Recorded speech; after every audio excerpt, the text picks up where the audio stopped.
So yang menghargai urang lam nanggro Baduy bukan nanggro yang gersang hanamun hana ia tapi gerak wadai gerak ia hana meyu tetapi han berhargai orang yang berada di pinggir sungai yang mengalir. Ini dia mudah-mudah ia han tak tahu harga pada tak tahu harga gerak hana ia yang pada iu Leri bepi apa yang tercok nah tak ada harga padahal hana tinggal ke ia nyokan kita nyok pegal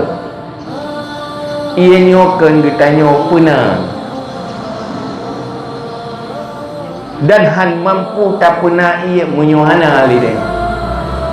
tapi karena mudah nabila Allah na'i han tak terhargai nikmat Allah yang maka dia hendak bersyukur Allah kita bola ia pi gampangnya padahal gampangnya yang pegampang Allah mudahnya yang pemudah Allah maka hendak hargai di saat Allah nak pemudah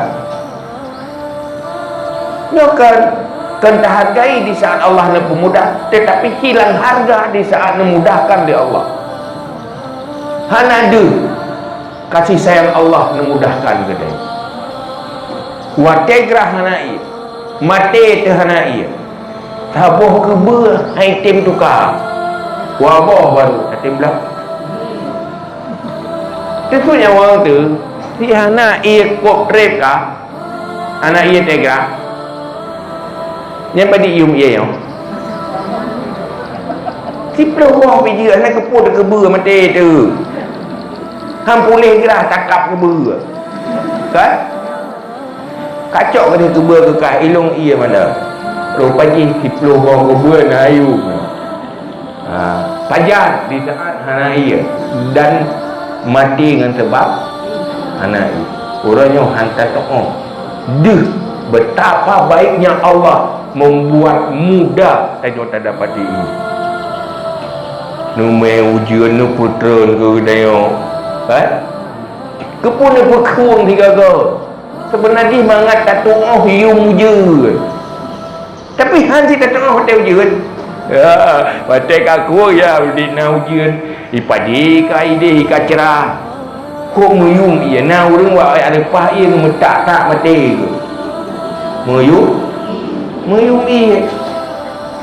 yang la tahu oleh Allah nayu kata kata dari muyung wate gume ujian oleh Allah nak tamai kerau nah